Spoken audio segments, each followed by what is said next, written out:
Hello everyone and welcome back to the channel. तो आज की इस वीडियो के अंदर हम बात करेंगे कि अगर आपको ट्रिपल आईटी के अंदर एडमिशन लेना है तो आपको कम से कम कितनी रैंक की जरूरत होगी। और ये वीडियो स्पेशली है जेईई मेंस 2024 के बच्चों के लिए। तो जेईई मेंस 2024 के बच्चों का अभी सबसे बड़ा डाउट ये है कि क्या हमारी रैंक के हिसाब से हमें कोई ट्रिपल आईटी कॉलेज मिल सकता है। एनआईटी को भी लेके था कि हमारी रैंक के हिसाब से क्या हमें कोई एनआईटी मिल सकता है। उसके लिए हमने ऑलरेडी वीडियो बना दिया, डिस्क्रिप्शन में उसको आपको लिंक मिल जाएगा। इस वीडियो में हम बात करेंगे सिर्फ एग्जैक्टली ट्रिपल आईटीज की, क्योंकि एनआईटीज के बाद दूसरी प्रायोरिटी बच्चों की रहती है कि उनको कोई ट्रिपल आईटी कॉलेज मिल जाए अच्छा सा। तो इस वीडियो में एग्जैक्टली मैं आपको बताऊंगा कि कितनी मिनिमम रैंक चाहिए होगी आपको ट्रिपल आईटीज के लिए अगर आपको वहां पर एडमिशन लेना है 2024 के अंदर। और मैं आपको एग्जैक्टली बताऊंगा minimum rank according two categories. अगर आप जनरल कैटेगरी से हो, ईडब्ल्यूएस से हो, ओबीसी से हो या फिर किसी भी कैटेगरी से हो, मैं कैटेगरी वाइज यहां पे आपको बताऊंगा कि कितनी कितनी रैंक की जरूरत लगने वाली है आपको अगर आपको ट्रिपल आईटी में एडमिशन लेना है। और एक और जरूरी चीज, अगर आप जोसा काउंसलिंग में पार्टिसिपेट कर रहे हो, अब आपने जेईई मेंस का एग्जाम दिया है 2024 का, आपकी रैंक आ चुकी है, अब आपको एडमिशन के लिए जोसा काउंसलिंग में पार्टिसिपेट करना होता है। तो अगर आप जोसा काउंसलिंग में पार्टिसिपेट करने जा रहे हो तो उसके लिए बहुत इंपॉर्टेंट चीज है, मैं आपको बता देता हूं, फिर आगे हम अपनी कट ऑफ के ऊपर जाते हैं। एक एडवाइस, अगर आप जोसा 2024 के अंदर पार्टिसिपेट कर रहे हो, जब जोसा काउंसलिंग अभी आप करने जाओगे या स्पॉट राउंड में जाओगे तो वहां पे आपको 2000 से ज्यादा ऑप्शन मिलते हैं काउंसलिंग के अंदर जब आप अपनी काउंसलिंग करवाओगे। अब आपका रिजल्ट आ चुका है, अब आपको कौन सा कॉलेज मिलेगा या नहीं मिलेगा वो टोटली डिपेंड करता है आपके पूरे काउंसलिंग प्रोसेस पे। तो ये चीजें लिख लो, अगर आप ये चीजें सही से करते हो तो आपको जबरदस्त अलॉटमेंट मिलेगा। जो आपकी रैंक पे सबसे बेहतर कॉलेज मिल सकता है वो आपको मिलेगा। अगर इनमें से आप गलती कर देते हो तो बहुत प्रॉब्लम हो जाती है। आप देख लो क्या है। स्टेप 1 ये है, अगर आपने अभी तक ये नहीं कर रखा है और आप जोसा काउंसलिंग में आपको पार्टिसिपेट करना है तो ये अभी से करके रख लो। सबसे पहली चीज है प्रिपेयर योर कॉलेज रिपोर्ट। आप अपनी कॉलेज रिपोर्ट बनाओ, फिल्टर करो कॉलेजेस की कौन कौन से कॉलेज आपको मिल सकते हैं आपकी रैंक के हिसाब से, आपकी कैटेगरी की रैंक कैटेगरी के हिसाब से, आपका होम स्टेट, इन सारे फैक्टर्स को कंसीडर करते हुए आपके पास कॉलेज रिपोर्ट होनी चाहिए कि हाँ भाई आपको कॉलेज कौन कौन से मिल रहे हैं। तभी जाके आप उसके अंदर सही से चॉइस फिलिंग कर पाओगे। अब जब आपके पास पूरी एक रिपोर्ट मिल गई, यहां पे मैंने सिर्फ जोसा सीसैप की बात नहीं की है, यहां पे आपको और भी बहुत सारे ऐसे कॉलेजेस हैं जो भी आपकी जेईई की रैंक आई है उसके हिसाब से बहुत सारी अदर काउंसलिंग में आपको अच्छे अच्छे कॉलेजेस मिल सकते हैं, लेकिन स्टूडेंट्स को पता नहीं होता है। तो वो आपको देखना है, उसके बाद आपको डिसाइड करना है कि भाई हाँ अब आपको ये कॉलेजेस मिल रहे हैं, अब आपको कौन कौन सी काउंसलिंग में पार्टिसिपेट करना चाहिए जिससे आपको सबसे बेहतर अलॉटमेंट मिल सकते हैं अपार्ट फ्रॉम जोसा एंड सीसैप। जोसा सीसैप में तो करना ही करना है। उसके बाद आपको अपनी चॉइस फिलिंग करनी है बहुत ही ऑर्गेनाइज्ड मैनर में, ताकि आपको अलॉटमेंट आए, अच्छा अलॉटमेंट आए जो आपकी रैंक है उसके हिसाब से आए। और इसमें इस प्रोसेस के अंदर बहुत सारी जो चीजें होती हैं, इसमें एक भी गलती आपको बहुत भारी पड़ सकती है। कई बार बच्चों के अलॉटमेंट नहीं होते इसके अंदर, तो ये बहुत सही से करना है। आपको पहले देखना है कि कौन कौन से कॉलेज मिल रहे हैं, उसके बाद देखो कि उस कॉलेज में एडमिशन के लिए कौन सी काउंसलिंग में जाना पड़ता है। तीसरी चीज, आपको चॉइस फिलिंग बहुत ध्यान से करनी है।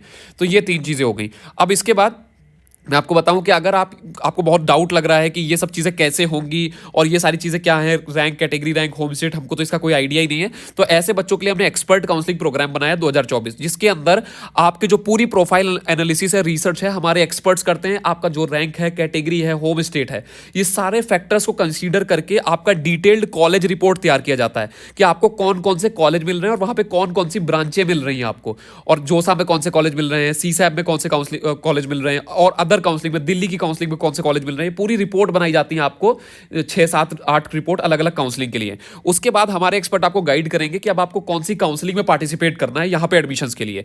और ये जब हो जाएगा, जब आप उस काउंसलिंग में पार्टिसिपेट करोगे, तो सबसे जरूरी चीज है आपकी पूरी ब्रांच और कॉलेज की ऑर्डरिंग। अब आप किसी भी काउंसलिंग के अंदर जाते हो तो आपको पूरी ऑर्डरिंग सेट करनी होती है, तो वो पूरी ऑर्डरिंग एक्सपर्ट्स करेंगे। आपकी पूरी चॉइस फिलिंग जो है वो हमारे एंड से की जाएगी। आप कितनी, अगर जब बच्चे पहली बार कर रहे होते हैं तो चॉइस फिलिंग कोई आइडिया नहीं होता है। अब मैंने बताया आपको 2000 चॉइस फिलिंग, 2000 ऑप्शन आते हैं। अब बच्चे क्या करते हैं, कई बार कॉलेज स्टफिंग कर देते हैं अपने जो अपनी चॉइस फिलिंग है उसके अंदर, जिसकी वजह से क्या होता है कि डिजर्विंग कॉलेज नहीं मिल पाता है। और कई बार ऐसी चॉइस फिलिंग कर देते हैं कि उनको वहां पे कोई अलॉटमेंट नहीं आया। और ये सारी गलतियां हैं छोटी छोटी जो मैंने आपको दिखाई। तो जब आप एक्सपर्ट काउंसलिंग प्रोग्राम के अंदर इनरोल करते हो तो आपकी ये सारी गलतियों के चांस बिल्कुल खत्म हो जाते हैं। Choice filling, category, seat, home state, seat matrix, portal algorithm, ये सारी चीजें, क्योंकि पूरा प्रोसेस आपकी पूरी काउंसलिंग जो है एक्सपर्ट्स करते हैं, तो इनकी जो चांसेस हैं इन गलतियों के वो पूरी तरीके से खत्म हो जाते हैं। आप देखो कि हमने पिछले सालों में एक्सपर्ट काउंसलिंग प्रोग्राम के थ्रू हजारों बच्चों की मदद की है। ये पिछले साल के कुछ बच्चों के चैट के स्क्रीनशॉट है, आप देख सकते हो। उनको लाइव बिल्कुल सपोर्ट दिया जाता है व्हाट्सएप के ऊपर। आप देखो कई सारे बच्चे जो तो एनआईटीज के अंदर, बिट्स पिलानी के अंदर, आईआईटी के अंदर, एनआईटी ट्रिची में किसी को सिविल मिला। तो यहाँ पे मैंने कुछ सारे बच्चों के पिछले साल के फीडबैक्स शेयर किए हैं। यहाँ पे आप देखो कि हमारे रिजल्ट एक्सपर्ट काउंसलिंग प्रोग्राम के अलॉटमेंट लेटर्स आप देखो, यहाँ पे ट्रिपल आईटी भोपाल, इसके अलावा ये एनआईटी श्रीनगर, यहाँ पे एमएएनआईटी भोपाल, एनआईटी जमशेदपुर, हर एक NIT, triple IT, GFTI, IIT तक के लिए हमने बच्चों की मदद की है और उनको बेहतर से बेहतर जगह पहुंचाया है। यहाँ पे हमारे पास हजारों अलॉटमेंट लेटर्स हैं जिन बच्चों का हमने पिछले सालों में काउंसलिंग किया है।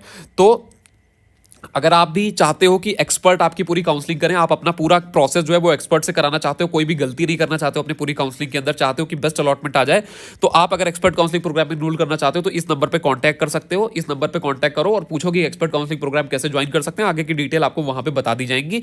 और मैं बता दूं कि आप अगर एक्सपर्ट काउंसलिंग प्रोग्राम में एनरोल करते हो तो आपकी जो सारी काउंसलिंग है, जोसा काउंसलिंग, अगर आपकी रैंक के हिसाब से जो काउंसलिंग बन रही होगी, जैसे आपकी जो रैंक आई है, अगर उस पर जोसा हो रही है, सीसैब हो रही है, जैक दिल्ली की हो रही है, जैक चंडीगढ़ की हो रही है, तो सारी काउंसलिंग जिसमें आपको अच्छे कॉलेज मिल सकते हैं वो पहले तो सजेस्ट किया जाएगा, उसके बाद आपकी पूरी काउंसलिंग जो है वो एक्सपर्ट्स करेंगे।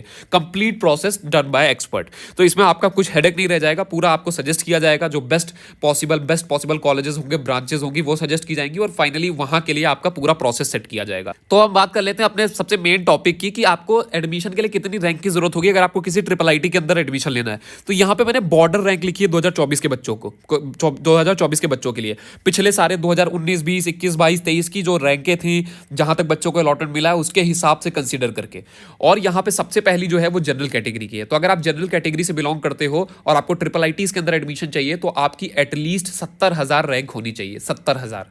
ईडब्ल्यूएस कैटेगरी की बात करें तो आपकी 75,000 रैंक होनी चाहिए किसी भी ट्रिपल आईटी में एडमिशन के लिए। तीसरा ओबीसी कैटेगरी, उनकी 85,000 रैंक होनी चाहिए। एससी कैटेगरी वाले बच्चों की 2,20,000 रैंक, जिन बच्चों की 2,20,000 रैंक के अंदर है उनका यहां पे एडमिशन हो जाएगा। एसटी कैटेगरी वाले बच्चे जिन बच्चों की 4.5 लाख रैंक के अंदर है उनको यहां पे एडमिशन मिल जाएगा ट्रिपल आईटीज के अंदर। वो एक्सपेक्ट करके चल सकते हैं कि उनको उनका जोसा काउंसलिंग या सीसैप काउंसलिंग के अंदर एडमिशन हो जाएगा, ट्रिपल आईटीज के अंदर अलॉटमेंट आ जाएगा। तो आई होप कि आपको क्लियर हो गया होगा। बिल्कुल इसके बाहर नहीं जाने वाला है, क्योंकि 4-5 साल के डेटा को कंपाइल करके मैं आपको ये दिखा रहा हूं। तो इसके बाहर अगर आपकी रैंक है तो आपके लिए बहुत मुश्किल रहने वाला है। तो अगर इसके बाहर रैंक है, आपकी लो परसेंटाइल आई है, अब आइडिया नहीं है कि कौन से कॉलेज मिल सकते हैं, तो मैं आपको बता दूं कि बहुत सारे जीएफटीआईज जो हैं वो आपको मिल सकते हैं। स्टेट गवर्नमेंट कॉलेजेस बहुत सारे ऐसे हैं जो 5-5, 7-7 लाख रैंक पे, 8-8 लाख रैंक पे सीएस ब्रांच भी मिल जाती है, बस बच्चों को आइडिया नहीं होता है। तो वो आपको देखना है। अगर यहाँ पे नहीं मिल रहा है तो होप नहीं हारनी है, आपको बहुत सारे गवर्नमेंट कॉलेज फ्री में मिल सकते हैं। और अगर आपको पूरा प्रोसेस चाहिए तो आप इस नंबर पे कांटेक्ट कर सकते हो, मैंने आपको ऑलरेडी स्क्रीन पे दिखा दिया है। तो I hope you like the video और आपको समझ में आ गया होगा कि अब ट्रिपल आईटी के अंदर कितनी रैंक की जरूरत होगी अगर आपको वहां पे एडमिशन लेना है। तो thanks for watching this video. कोई डाउट रह गया है अगर आपका तो नीचे आप कमेंट कर सकते हो। अगर आपका कोई टॉपिक चाहते हो कि किसी टॉपिक को आगे कवर किया जाए, चैनल के ऊपर वीडियो बनाया जाए, तो आप उसको भी नीचे सजेस्ट कर देना, तो हमारी टीम जल्द से जल्द कोशिश करेगी उसको, उस वीडियो को चैनल के ऊपर लाने के लिए। तो I hope you really like the video को लाइक कर दो, शेयर कर दो, चैनल को सब्सक्राइब कर लो और भी ऐसे वीडियोस के लिए। फिलहाल के इस वीडियो के अंदर इतना ही रखते हैं, मिलते हैं अपने अगले वीडियो के अंदर। तब तक के लिए गुड बाय।